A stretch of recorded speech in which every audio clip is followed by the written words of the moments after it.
and stripes, shooby-dooby, stars and stripes, shooby-dooby. How we love to go to the fights, and we love those Aryan types. Ignore all those peacenik gripes. Let's bomb, let's bomb, let's bomb. Oh, we love those Arabian Nights, perfect for our aerial strikes.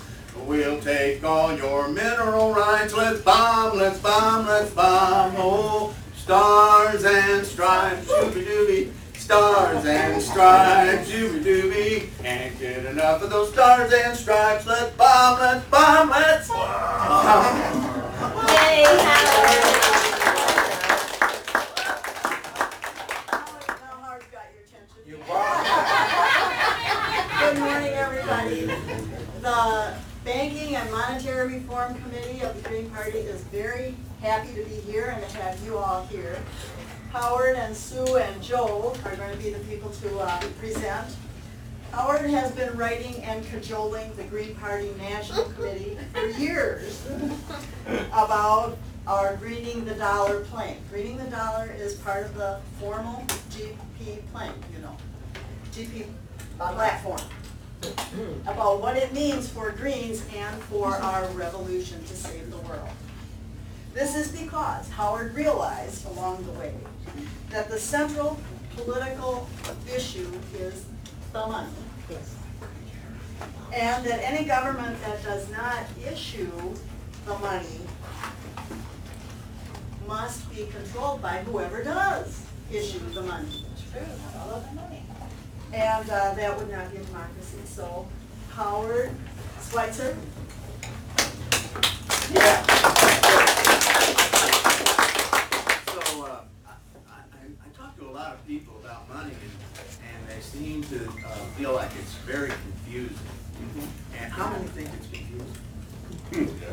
It is confusing. It's confusing intentionally, so that you don't know about the money. It's confusing intentionally because it's a very, it's kind of like a visible conspiracy that you can't see. It operates without our full knowledge of the system. And we all know that the government prints the money, right? No. No. They don't. Well, actually, they do print A little bit of money. the money. Right. They print the cash. Right. That's good. I'm glad this group knows that. So they print the cash, and that's only a tiny percentage of the money supply. Most of it's electronic, created when banks make loans. So the banks make loans, and what happens then? They charge interest on those loans, right? So the loan is created as a debt that's principal plus interest. When you pay off the principal, that money is destroyed, right? It's because it's just electronic numbers going up and then it's electronic numbers coming back. But then you have to pay the interest. So where does the interest come from? The interest is not accompanied by the creation of money, so if we pay it off, money is not destroyed either. There's no contradiction. I've heard this fallacy so many times. Pardon? I've heard this fallacy so many times. There isn't enough money to pay off the loan plus interest. Well, I'm not talking about that. I'm asking you where the interest comes from. In a system that issues money as principal. They have to make a new loan to somebody to generate the money that will pay the interest. Right, so it comes from someone else's principal. That means that Can I the stop debt. you there and dispute you on that? I just Or want do to. you want me to wait? I would like to wait. Just wait till the end. Please wait. Yeah, there is some dispute out there about that. And that's part of the confusion. You know, because there's a lot of misinformation out there about the system. And what we want to do is change the system. Because right now, we have a private for-profit money system. All money is issued with the idea that it's going to be a profitable investment, profitable loan. And that's why they loan. If you go to borrow money to clean up a river, banks would say, wait a minute, I don't see any return on that, so I'm not going to lend you the money for that. But if I want to build an apartment complex, lend you the money for that, right? That is, if you're in good enough credit position to be able to do that. So a private, yes? Oh, I had a different answer. I thought maybe the money to pay back the interest came from people's labor or from natural resource extraction. Well, that's what gives the money its value, Okay. right? Is all our resources, all our labor, is what gives the money value. Because money is a way to exchange value, so exchange all our material goods and services. And that system should not be a private for-profit system, because all it's going to do is issue money for profitable enterprises. And what happens to our social systems and our environmental systems when we don't get any investment in those? We privatize them. We start getting in trouble, we privatize them, right? Yeah, see if they can get some profit out of those things, Like right? healthcare. It's a profit on Healthcare, right. So we want a public money system that issues money as a freely circulating permanent public asset. That's what greenbacks were. When greenbacks were issued, they were issued not as a debt, but as a freely circulating public asset.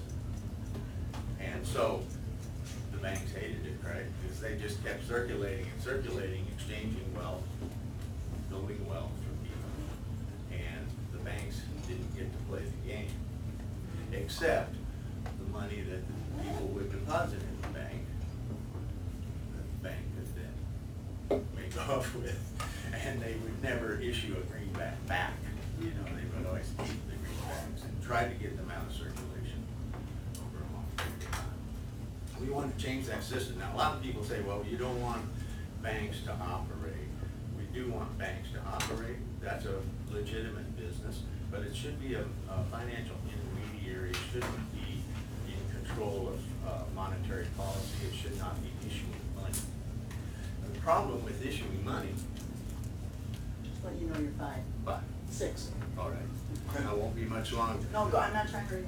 And so I want you to look at this little graph over here of how the money creates inequality and creates this big mess that we have, where we have this top 1% with a huge amount of money and everybody else struggling.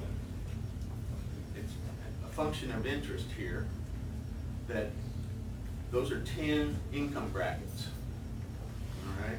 Oh, these are the rich people over here? And that's the rich people over there.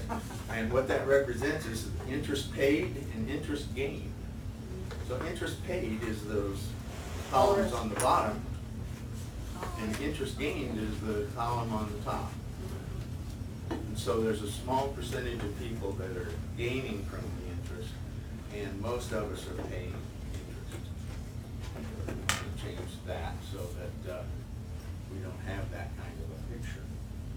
Because in a public money system, money would just keep circulating and we wouldn't have this picture. Now, you could still borrow money. If you needed capital to start a business, you could still borrow money from the bank, who would do what everybody believes banks do now, which is to lend out deposits.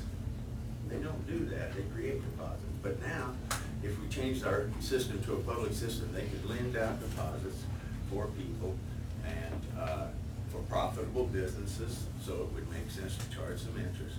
And that whole banking system could just continue operating. So we don't have to destroy any of the institutions, we just need to change their management. We need to change their management so that it functions for the people, and a money system that serves people instead of people serving the money system, which is a debt money system. You can't pay off debt with money that's created as debt. Because if you look at what the money supply is compared to the debt is It's huge. using a stock with a float. The debt is huge. World I around. can prove it to you in 5 days. It's huge debt, and there's only a small amount of money supply to pay that debt, and that debt keeps getting All it has to bigger. do is circulate, it doesn't have to be equal to it. Well, I think you should keep your If it questions keeps to the going, I think you need to look at it a I little have looked closer. at it very have books carefully. that I could, I spent 10 years looking at it. yeah, right. Okay, good. You got a couple minutes more. You're looking at it, and you didn't learn anything. You got a couple minutes more, Howard, a couple minutes more, a couple minutes, 2, 3. Sorry. Things along Okay, the Go ahead. banking system, that is- To wrap up. That's where, that's what we want to do, is change from a private money system that is for profit and takes advantage of everybody, enslaves not only people, but it enslaves governments and businesses as well. All those big corporations out there, they require a lot of credit, and they're in debt to that financial system as well. So all your governments, all your businesses, and all your households are in debt to that system. And by changing the system to a public system, we can eliminate that debt, because then you have real money to pay debt with. And that's what money is supposed to do. We don't really have money in this current system. It's credit being used as money, right? Okay, so. Thank you so much. Thank you. I'm glad to see people taking notes for the questions you want to answer. We're purposely keeping the presentations in line so that there will be time for questions. And now we're going to hear from a woman who Really? who worked in the multinational banking system inside with programming and whatnot for 16 years. And then for the last 9 years, she has become an always learning monetary reformer.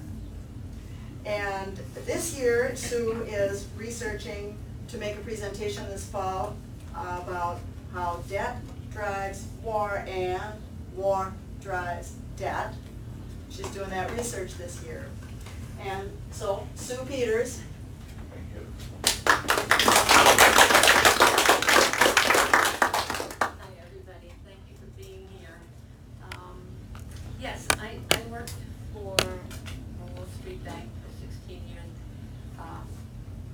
What's your name? Part of my board. Sue Peters. Okay. Be loud, be loud. Oh, okay.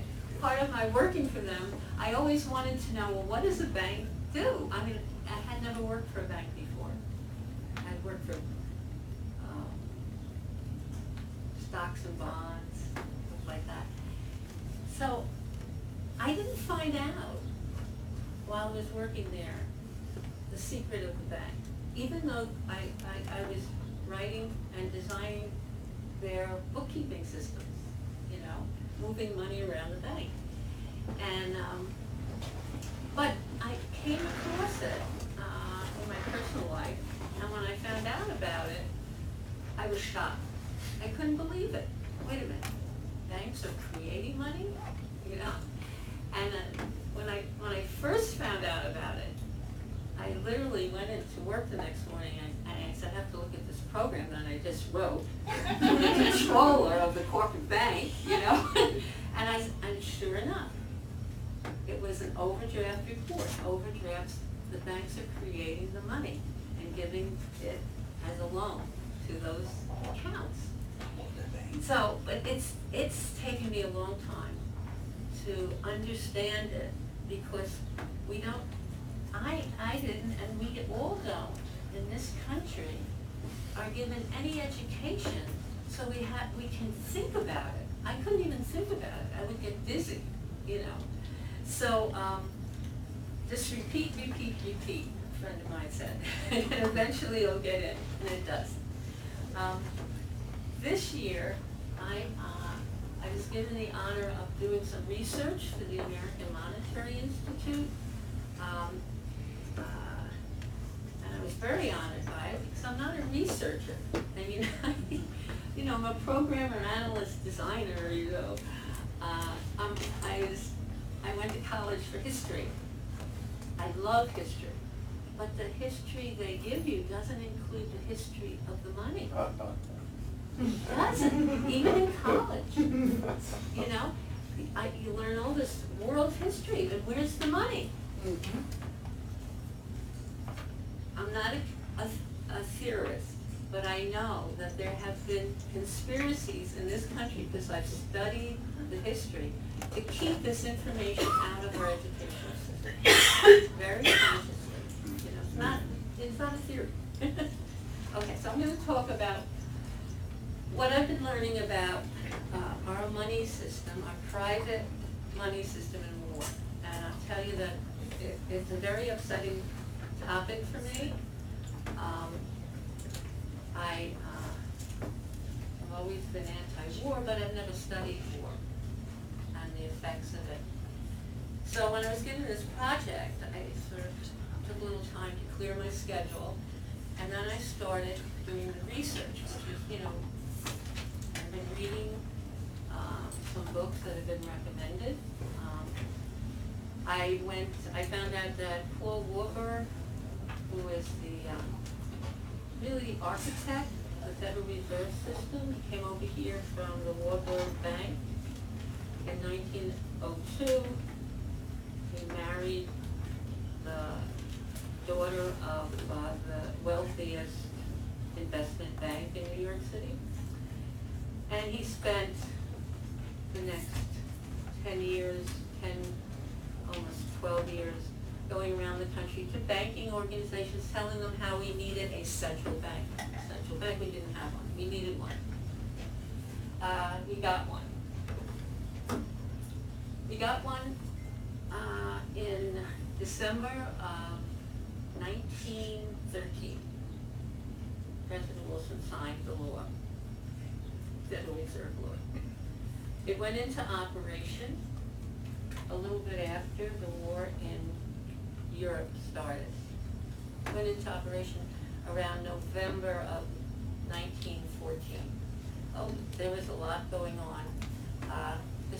Paul Warburg's correspondence, his scrapbooks, are an archive up in Yale University in New Haven. Now, I live in New York City. When I found that out by reading these books about it, World War I and the money, I said, oh, I could go up there. And I've gone up there 3 times, and it's very interesting, when he's communicating with bankers, senators, representatives, President Wilson, Colonel House, Wilson's alter ego in the White House.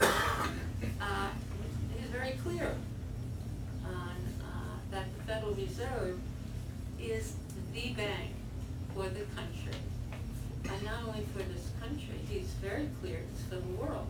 This is the world. This is where the globalization started, with the creation of a one national bank.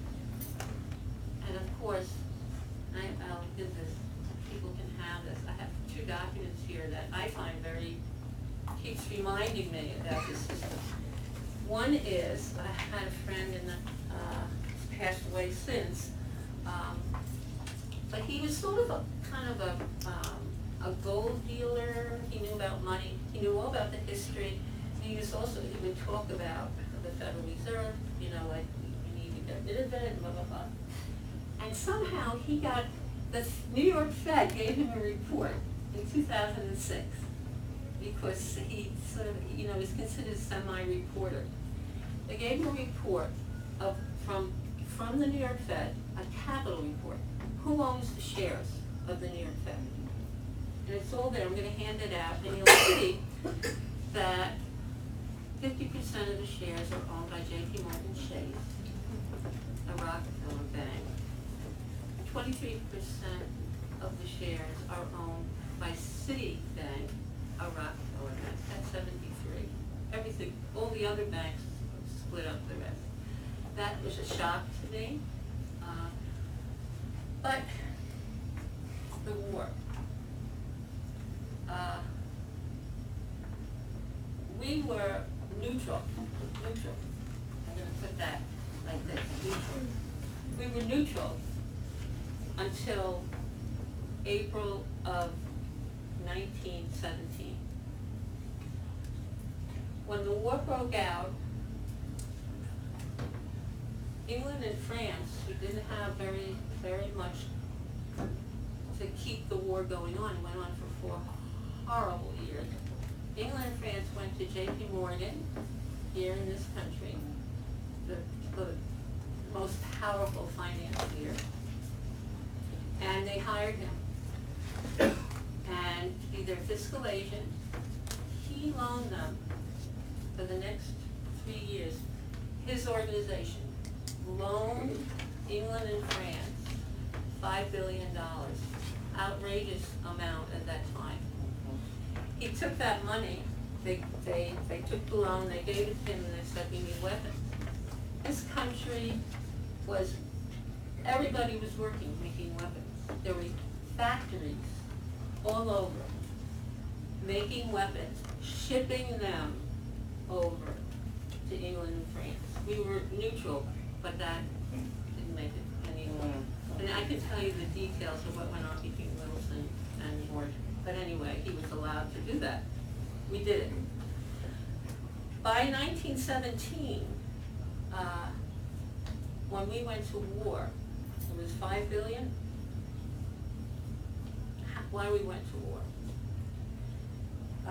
This is something I found in 2 different sources. I haven't gone to the State Department to look at it. Hopefully those writers did. But in April of 1917, actually in the month before, there was a confidential dispatch from Walter Hines Page, the U.S. ambassador to London, to Wilson. We're still neutral. Quote, I think that the pressure of this approaching crisis has gone beyond the ability of the Morgan Financial Agency. He has that in caps.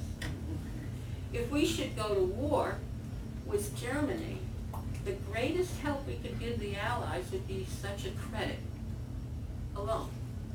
Unless we go to war with Germany, our government cannot make such a direct grant of credit. He added that the alternative to war was the domestic collapse of the U.S. Now, why did he say that to Wilson?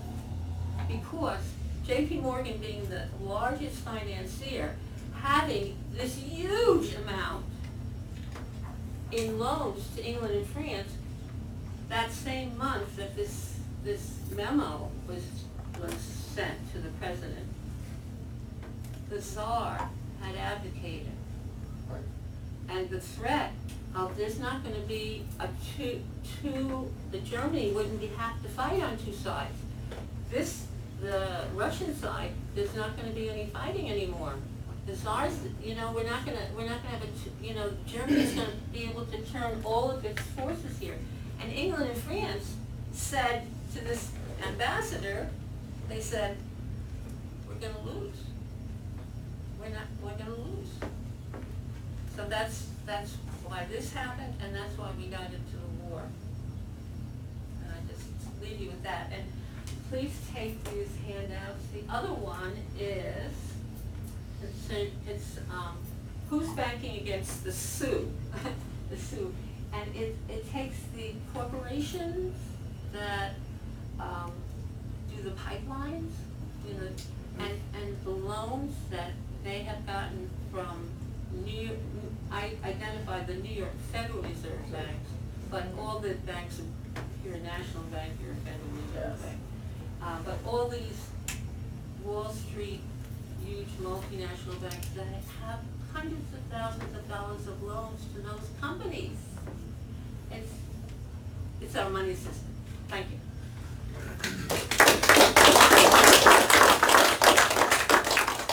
Thank you, Sue.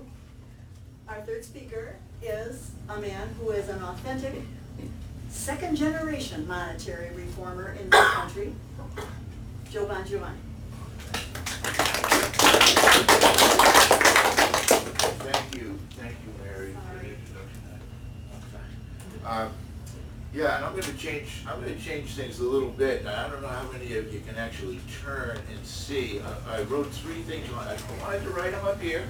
I could not figure out how to get that to work. So I ended up having to write them on the side over there. So I've got 3 things written under employee exercise, which I didn't write. Okay. One is $US equals us. That's important.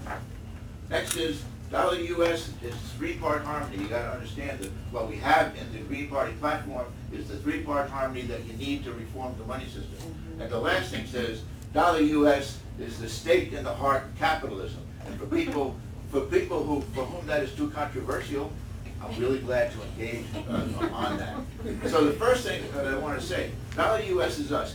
We need to have in this country an identity with the monetary system, with the money system. Okay, we have statutes that say that in the United States, dollar US is the money system. Whose money system? Our money system. It's our money system. When Sim talks about the fact that, we go to war and all that money that the banks create with our money, in our money system, and lend it to the mega corporations that need to find someplace to bomb and more people to kill so that they can rule the world and continue to rule the world, they're doing that with our money, in our name. And we need to change that. We need to take back the money system so that the dollar US, again, belongs to us and begins to serve us. The second thing is about the dollar US is a three-part harmony. And all I mean by that is if you take a look at the platform, and if you take a look at, there are only three provisions within the platform that relate to monetary reform, but they are all about ending this system that we have now. Nationalizing the money. I say renationalizing the money because in 1776 we had a war with Britain who wanted to prevent us from using our money, the colonies I mean, from using our money, and we went to war for that. And when we went to war for that, we got out of it our own money system. That is to say, we became sovereign, we have a right to issue the money, and unfortunately, Alexander Hamilton came over and told us what we really need is a central bank. And the people didn't really know enough about the monetary system. And we went along with something like that versus, banks of the United States, etc. But all that three-part harmony, all of the reform that we need to establish this public money system that we're advocating for is in the platform of the Green Party of this country. We are the only party that has monetary reform. We are the only party that has public money in the platform. Okay, so the third thing that I wrote over there is that the dollar US is the stake in the heart of capitalism.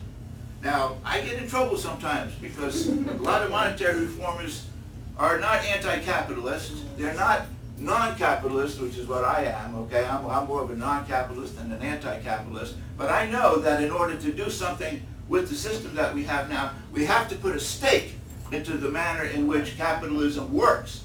And in this regard, I want to resort to a short quote or short explanation on the part of Dr. Hyman Minsky. Dr. Hyman Minsky is a guy who's much revered and much touted by the modern monetary theorists. I'm sure that you probably have all heard of modern monetary theory, and we have a pamphlet on modern monetary theory if anybody wants to see what our position is with regard to that.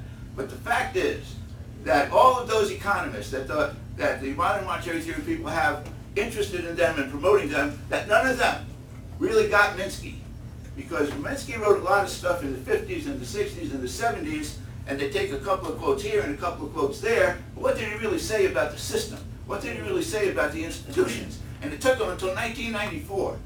I'm going to stop right there before I say anything else, because I have forgotten, to give a tribute to my dad. My dad was the guy who did the research. That's how I became a monetary reformer. After he beat me over 4 for 10 years, telling me that peace is only important, social justice is only important, saving this ecology is only important if you control the money system. Because if you don't, you can forget all about those things. That's what my dad told me for 10 years.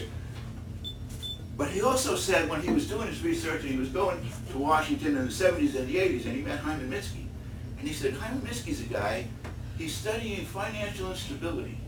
Now, what is financial instability? Well, the way he explained it was one thing, but the way my dad explained it was nothing more than what they call the boom and bust cycle, or some people call the business cycle. It was nothing more than the fact that stability leads to instability, that growth leads to bust, and that cycle. And he said, because he's studying that, my dad said, he may be the economist that gets money. The economist that gets money. He may become the economist that gets money. Well, it took him till 1994, quite frankly, before he got money. But in 1994, he wrote a research paper number 127. It's available on the BMRC website. Okay, everybody who's interested in money, everybody who's interested in solving the problems of capitalism, especially the eco-socialists in the Green Party, okay, they need to get down with what capitalism really is, okay? And Minsky wrote this paper number 127 in which he said, financial instability and the decline of banking, with a question mark after it, he said, public policy implications. And in there, he started out with the problem. He said, what's the problem? Started out, page 1, line 1. The problem, the banking system creates the money, the means of exchange. And the banking system invests the money in the capital development of the economy, and that determines the world we live in. That is what determines the world we live in. It's the investment of the money that's created by the banks, who are owned by the corporations, and it's a huge vicious circle, but they've got us until we change it. And that's why we need to change it. And it's up to me, it's up to the Green Party now to take the lead on this, because the Green Party is the one that has it. I'm the baby of the Green Party, okay? I've only been a Green Party member for a little over a year, and I'm a member of the Green Party of Virginia. Why am I, so why did I finally say, I can't not be a Green Party member any longer, you know? Because I knew that it was in the Green Party platform. I've known it for at least all the years that I've known Howard, that I met him at the American Monetary Institute conferences, and then when he said, and Howard got in there, you know, but the original, you know, Ben and Dee, who are the old, you know, Greens, who saw Stevens Orlanga's talk and the American Monetary Institute guy and realized, in order for us to have a green world, in order for us to have a green economy, in order for us to have an ecological economy, ecologically based economy, we need to issue the money. We need to control the issuance of the money. And it's extremely doable. It's extremely doable. Congressman Dennis Kucinich, okay, I'm going to back up. I'm sorry, I'm going to back up because it was really Elizabeth Kucinich, quite frankly. Elizabeth Kucinich went to work for Stevens Orlanga when he was writing his book about the lost science of money. Nothing could be truer.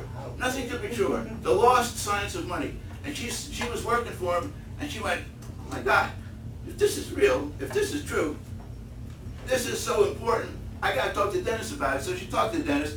Dennis, he was either so madly in love that he couldn't turn the other way. I am too. Okay. But the fact of the matter is that Dennis Kucinich took it up and wrote it. And that's why that three-part harmony now is all contained in the National Emergency Employment Defense Act, HR 2990 of the 112th Congress. We have a bill written to take back the money. And all we need to do is to get the political upswelling of people to understand what's going on with the money system in this country, how the money system in this country is what rules the world, and we can change that. So that's basically what I decided that I needed to say to the Green Party of the U.S. Okay, the Green Party of the U.S. You know, I came to the Green Party of the U.S. because of what they did. Very fortunately for me, okay, very fortunately for me, about 3 months after I joined the Green Party, the modern monetary theorists tried to take over our platform, okay? They made an effort to take over the platform of the Green Party. When Howard called me up, he said, Joe, I just looked at the proposed amendments of the platform. The Green Party's trying to take out all the good stuff and put in their stuff, and their stuff is zero, okay? Their stuff is absolutely 100% zero. And so I said to Howard, I said, geez, Howard, what are we going to do, you know? He said, I don't know, they brought in some experts, some PhDs. They've got some PhDs lined up. And those PhDs are going to be telling our national committee, because we're such a democratic organization, that we will be changed, you know, by a good argument, you know? But when I found out that I knew who those PhDs were, and I said to Howard, we got to get in there. And Howard went to the National Committee, and he said, we want to have advisors to defend what's in the platform. And so Sue and Howard and I debated for a month and a half Online, open, no question barred, no holds barred. Anything that comes down, comes down. And we beat them. I forget what the score was, but not one of their reforms got advanced, and we almost beat them like 60 or 70% on every single reform. So the National Committee, mine is off to the National Committee, because they stayed with what's important for this country, for the world, really, for the world, and that is an economy that's run on the basis of the people being the most important thing, the people controlling the issue of the money, and just get around to that. I'm going to leave it at that.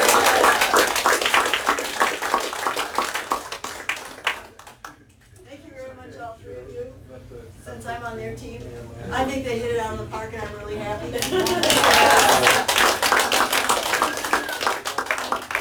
You see, we left 10-15 minutes for your questions. Pardon me? Well, we have to leave time for a song at the end. Oh, But we got a full 15, maybe 20 minutes to answer your questions. And you can direct them to Sue, Howard, or Joe. Go ahead. I just have a And quick you'll be one. second. Well, let's do a stack. Let's do a stack. You're gonna be 1, you're gonna be 2, 3, 4, 5. Okay. All right. You had mentioned that you have a pamphlet. We got a bunch of Yeah, pamphlets out in the hall. Okay, does that, is that a pamphlet with information that I can actually counter the modern monetary theorists that are like bombarding me with like, you don't know what you're talking about? Yeah. Okay, that, I will get that. And we can talk about it together after. Oh, right, there's one pamphlet that specifically addresses. Oh, great, I would love to after. Sir, number 2. First I'll say I'm not a PhD, I'm a college dropout. And I don't have as big a disagreement with Howard as I thought when he first made his comment. Because his response to the question here about isn't labor and the product of labor what repays the interest shows me that we have at least some common ground. But I think the problem is that I would reverse cause and effect from the panel. The primary problem is the needs of capital. And capitalism, that's what creates the monetary system. It's not the monetary system that drives the problems of capitalism. So while I'm not opposed to any of the ideas for monetary reform that have been suggested, I do think you overestimate what that's going to achieve. So I will leave it, obviously this is a very big discussion in a very short time. It is, and I would recommend you reading Stephen Zarlinga's book on The law. history of The law monetary, science of money. of monetary science. That's basically what it is. It's the history of monetary science, which is not taught in any university anywhere. And it's the history, as John Galbraith said, the problem with the economy is not a lack of knowledge of economics. It's a lack of knowledge of history. Because that's where the story is about the money. It's in the history. Could I just say one other quick Going thing? clear back to the ancient Greeks who understood it was the primary prerogative of government to issue the money. If there's a question, The a problem question. with the economy is the exploitation of labor for profit. It's the transference of surplus value from workers to capitalists, which is what this interest graph reflects. It's another form But of that's not transferring the subject surplus you're- value. It's- You can't solve that by changing the monetary. That's not The true. Marxist dispute. Okay, which I question, believe thank you is very much, sir, thank you. sophisticated Question number 3? Sir? Yeah, I agree with most of what I heard here, not everything, but most. However, what I haven't heard is what I regard as the real problem with the most serious problem with the monetary banking system, which is, and it's an ecological problem, so it should by definition be of interest to the Greens. And that is the fact that the banking system, essentially the money that you can make off the money that you've got, along these lines, that creates inequality, sure. But it also creates something called the cost of capital, or the time value of money. And that leads to the very standard economic practice of discounting the future. And that leads to devaluing the future, or essentially institutionalizing what Keynes puts so politically as the long run doesn't matter because in the long run we're all dead. Now, most of us don't want climate change to kill our children or grandchildren, so we implicitly take that to be an immoral stance. But it's built in, baked in. And what sets the base value of the cost of capital or the discounting rate used is how much money you can make in a long-term loan, specifically the 10-year U.S. Treasury. They're And, talking about the existing system. yeah, but this is something I haven't heard here. It's essentially what makes it uneconomical to do something about climate change and many other ecological problems, also about inequality, incidentally. So How do we pay I would for like to know if this cleaning is up a river? specifically mentioned in the Green Party platform, which I haven't read. That's the question. How to address long-term costs with the No, system we propose? The cost of capital or the time value of money leading to economic Right. discounting of the future. Right, that allow you to have long-term investments without incurring all that debt. No, that's not it. Okay, all right, well, they See, understand. the economic jargon is often used to confuse the issue of public versus private. And I think it's helpful to remember that. So there's a lot of problems with the existing system. And it's a human-made system, so humans can fix it.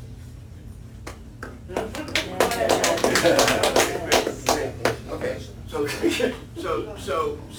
we're here, we're all here. How many people we got? This critical mass in this room today. And this is the first day of the revolution. Okay? This is the first day of this revolution. And we are going to have that discussion on the second day or the third day and the fourth day. In other words, we're committed to having the dialogue so that monetary understanding becomes the norm, not misunderstandings based on the fact that the money system is not taught in any university or college in this country. And I'm not saying that, and I like to get challenged on it, because every time I go to a college or university to talk about it, I ask the money and banking people, anybody here studied the monetary system? And we're now talking about the seniors that are about to graduate with their money and banking degrees, and none of them have. Okay, number 4, we'll make a new stack in a minute. Number 4 in the old stack. I think I was number 4. Yeah, we were number 4. Okay. I'm a PhD, and I know I'm supposed to have all the answers, but when it comes to some of these issues, I guess this is mostly for Howard. Could you give a little bit more color and explanation of how banks create money? If I go to apply for a mortgage, which obviously I have and have done, the bank isn't just issuing credit, they're giving somebody on the other end some money, transfer of money. So how do they sort of get by in the system of just issuing credit? Well, it's the numbers that go up in the computer. That's your, they've issued you credit as, or rather money as credit. So that money then circulates, right? You pay your bills, you pay your, Okay. you pay for your house, and all that money is circulating. With the money they put in your checkbook. Right. They put in your checkbook. But maybe I misunderstood something you were trying to say, but it sounded like you're saying that they don't give out money to other people when you're getting the credit, that they just issue credit. Oh, it's credit being used as money. So the credit is issued as money. Okay. The money goes to the other Joe, people, let and the Joe credit explain goes to this. me. Joe's, I am not a PhD. I have not even gone to college. I took 2 courses. One was history and one was art. And that was it, in a local community college. But the whole realm of monetary reform is the realm of independent researchers. Yeah. It's independent researchers, whether they're PhDs, and there are some, or people like me who just want a revolution. So I'm a brother with Howard in terms of the revolution, okay? And unlike Howard, I didn't even take the half of college course. I'm a high school graduate, okay? And when I tell you that I learned the monetary system from my dad, okay, who really studied it and who really understood it and who really had it all, he would drop out of school in the 8th grade, okay? And that was back in the 20s when he had to go to work because his dad was hurt in a construction accident, okay? And so they drug my dad out. He was the oldest boy, and they sent him to work. and he never went back to school after that. But he learned a hell of a lot, and he would have been many PhDs if they gave him for the work that he did. But the only thing I want to disagree with Howard about is one of the problems that we have with this study is because they don't teach it in school is they think that economists are like MIT has all the economists. You know, where are the monetary reform economists? So I want to say this about it. There's two things that you can get on the Banking and Monetary Reform website, webpage, okay? And one is Minsky's working paper number 127. Everybody should read that. And the other is the 1939 Program for Monetary Reform. And the 1939 Program for Monetary Reform was written by economists. It was written by Irving Fisher, if you know who Irving Fisher is. And it was written by Paul Simon. No, not Simon. He wrote the original. He wrote the original. But all noted economists, if you go on there, it's got the list, and one guy was a guy from Chicago, a famous guy who became a United States Senator, okay, but they were all heads of university economics departments. 6 of them came together. Why? Because they said, you know what? This is an economic problem that we've got going on here in the late 30s, and we should be able to figure it out. We're the economists. So they wrote a program for monetary reform. They wrote it for the purpose of circulating it to every academic economist in the country. And they did. And they sent it to everyone.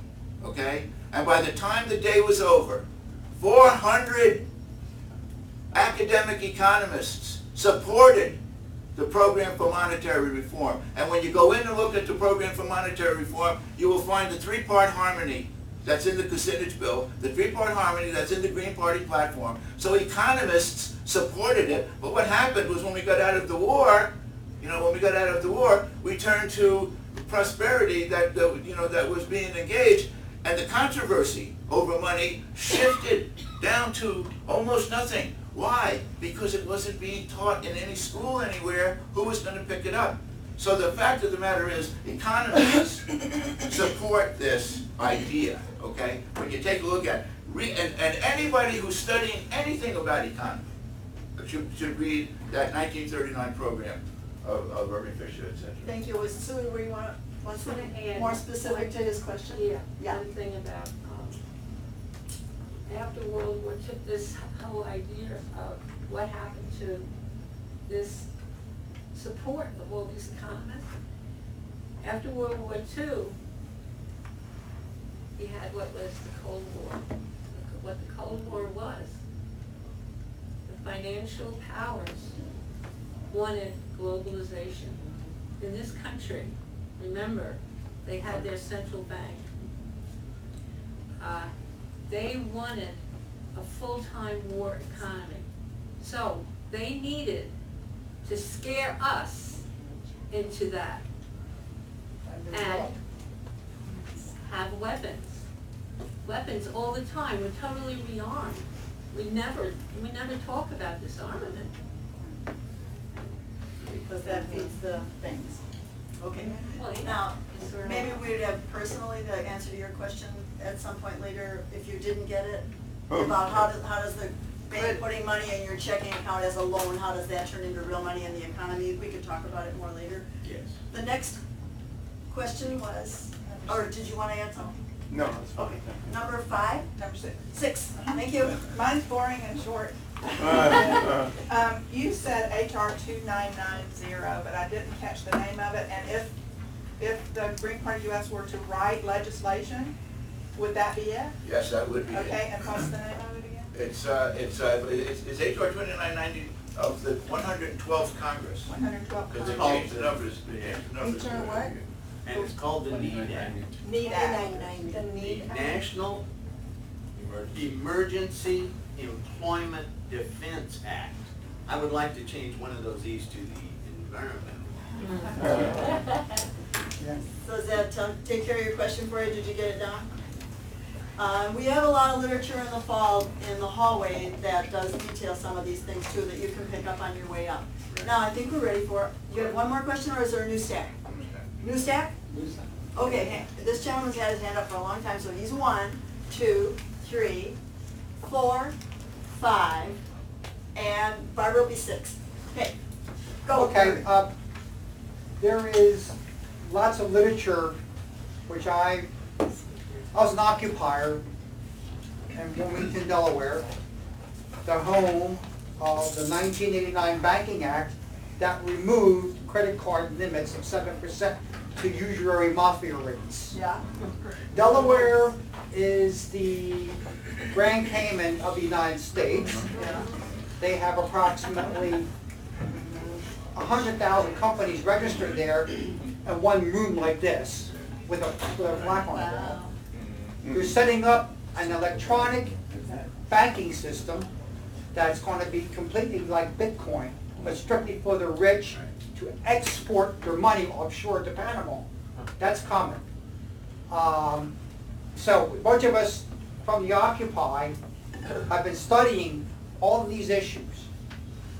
And so I had re-educated myself on all these economic issues because I got just a little bit tired of going to mortgage foreclosures and getting arrested.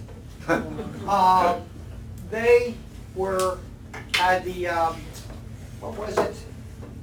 The electronic mortgage infrastructure, where they were bypassing all, the reason why it happened, because they sold all these financialized products to Greece and to all these countries on failed mortgages, and packaged them, good mortgages with bad mortgages, and economies collapsed, and what happened to Detroit, all of this. Bernie, Because what's the question? so my question is that some books, read the book J is for Junk Economics by Professor Hudson. Yeah. He has a book called Monster, Write him down, he's recommending books, Junk Economics by Michael Hudson. and that's an addendum to the book Killing the Host. Yeah. Read that. Kill him. Another book called Monster by him, and my gosh, Okay. Dust Capital Was there a number 3. question? You can write it down. Yeah, you can write them on the board if you Okay, want. all right. Do you agree with those recommendations? Some good material in there. Background That's right. material, Good interesting, material in related. there. It's History, basic stuff, but it's a pretty lot of good. good stuff I in have a there. reservation. Yeah. And then, yes, there are It'll reservations. fill out the picture for So you. question number 2, go ahead, Wes. Yes, you said the 3-part harmony. I have no idea what the 3 parts of the harmony are. So Okay. can you tell me Okay. so that I can remember them when I walk out of here? Yes, thank you very much for asking. Yeah, we have brochures out there on the table, Well, tell and me- most of them have the It's- 3-part it's- harmony wait, in it. wait. Sue knows it. If you go to our platform. No, No, I no, want no. you to Yeah. tell me Let me try. verbally so Let me I try. can verbalize Yeah. that. Okay. I'm the novice here, I'm the one who's trying to learn to talk about this to people. But I think I got the 3 parts. Okay. Okay. It's nationalize the Federal Reserve Bank under the Treasury, so that it will no longer be privately owned. The banks who Okay, own that's the. number 1. Okay, hang on, but the banks who own the 12 reserve branches would be compensated. Okay. So they would not be like taken over, they would be paid for their interest. And the second one is to take away the commercial bank's privilege to create money when they write loans. So from there on forward, whenever they make a loan, it has to be lending money that someone has actually trusted them and put on deposit with them. Like we've all thought it used, we thought it was. That's the second one. So nationalize the Federal Reserve, take away the bank's privilege to make loans, and create a monetary authority within the Treasury Department, which will determine how much money is needed to avoid inflation and deflation, how much money is needed to tell the government to actually begin to create money. That the government will actually issue money. And then there's a whole lot more about ways to distribute the money into the economy, to give it to individuals, to make contracts for infrastructure projects. That's all secondary down the road things to think about. But it's nationalize the Federal Reserve, if I got it right. Yeah, those are Nationalize the right. Federal Reserve, take away the private bank's ability to create money issuing loans, Give it to. and Give it have exclusively the to the government, government. exclusively the federal government, Right. issue the money into our economy. Because they'll issue it into the No, productive. I don't need all the, That's all good, the, that's good. I just need the 3 parts.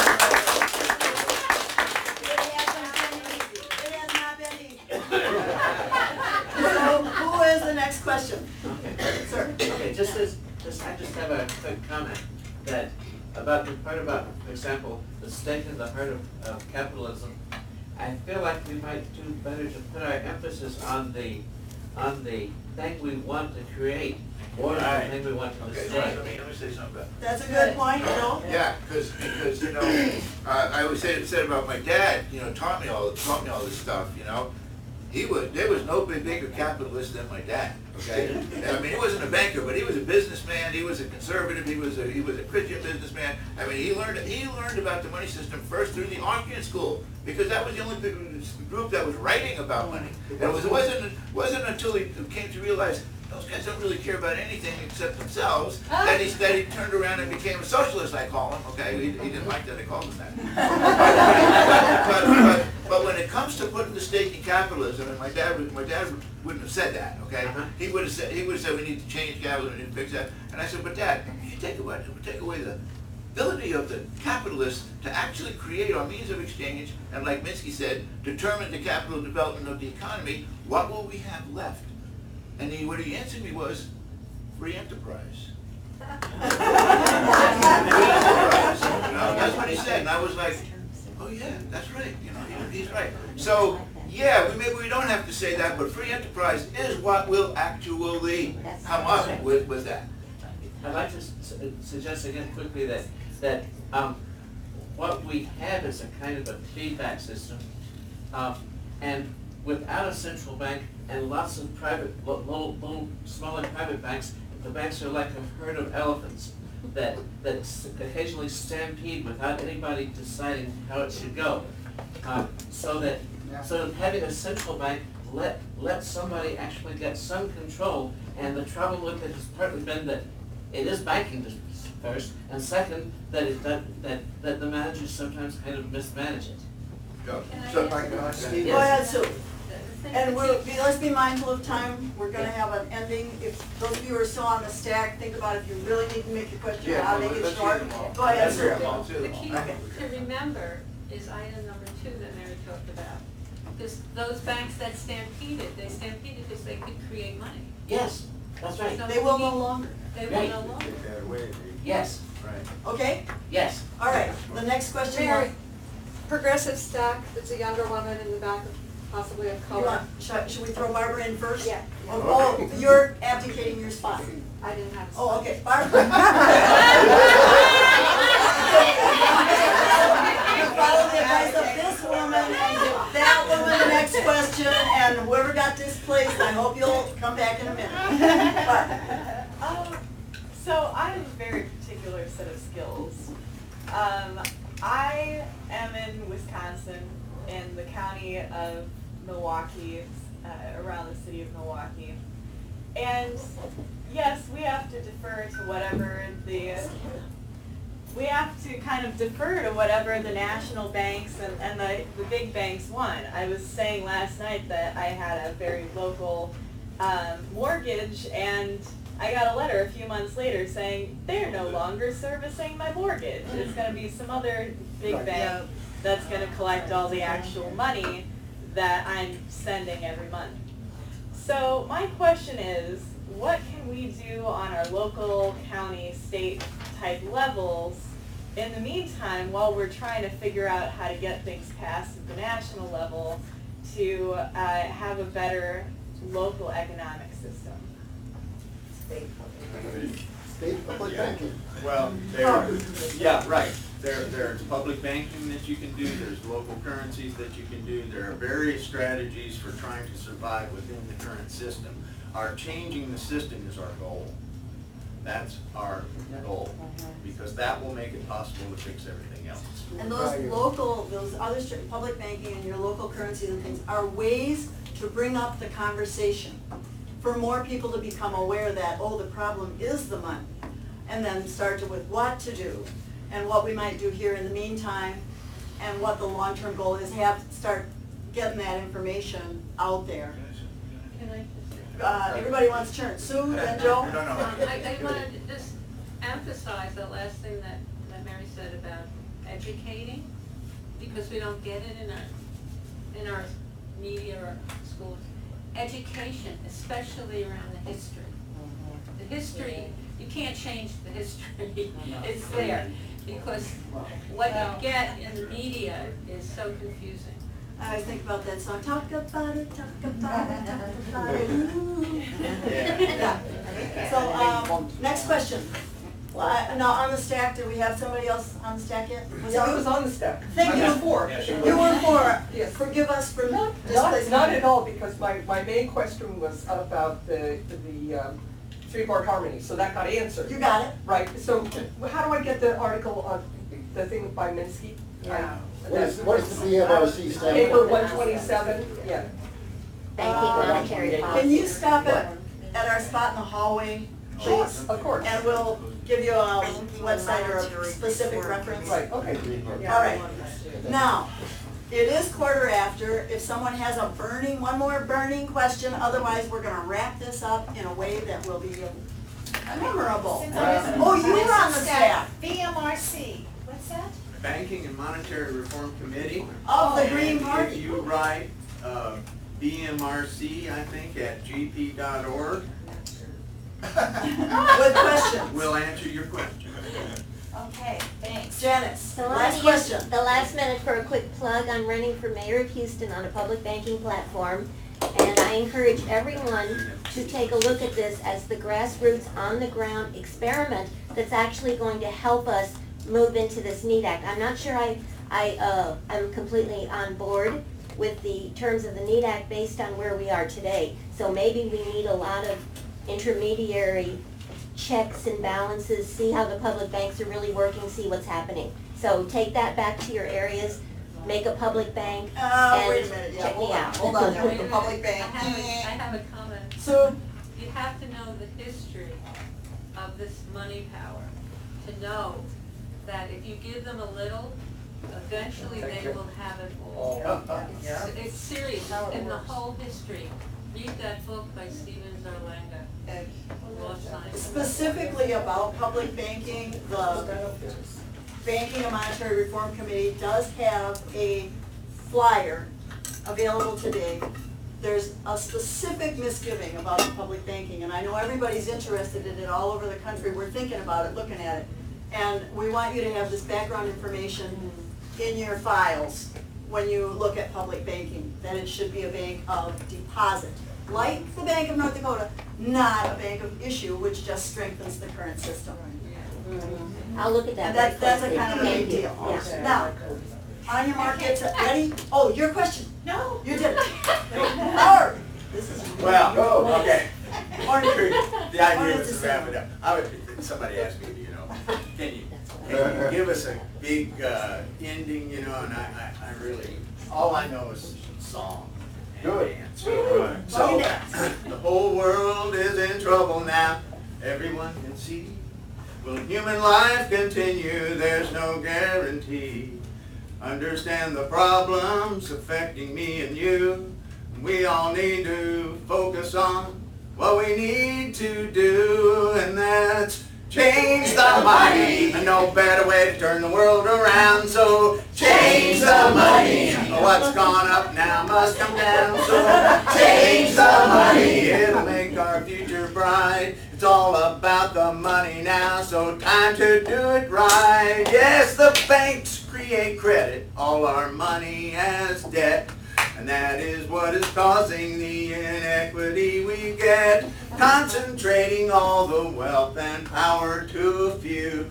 Don't you think it's high time we tried something new? So let's change the money. No better way to turn the world around. Let's change the money. What's gone up now must come down, so change the money. We can make our future bright. It's all about the money now. It's time to do it right. Now no more bursting bubbles, no bailing out the banks. Money for production, tell speculators no thanks. We can lower taxes, put money in everyone's pocket, and that would make our economy take off like a rocket. And we could have an economy in a steady state. No more worries over the unemployment rate. No more corporate money choosing who we can elect. No more corporate lobbies with a Congress we respect. When we change the money, no better way to turn the world around. So change the money. What's gone up now must come down. So change the money. It'll make our future bright. It's all about the money now. It's time to do it right. Now I know you're all thinking of the possibilities. We could save the oceans, replant all the trees, have a quality of life beyond anything we've seen. No more war and conflagrations and all our systems green. When we change the money, no better way to turn the world around. Let's change the money. What's gone up now must come down. So change the money. It'll make our future bright.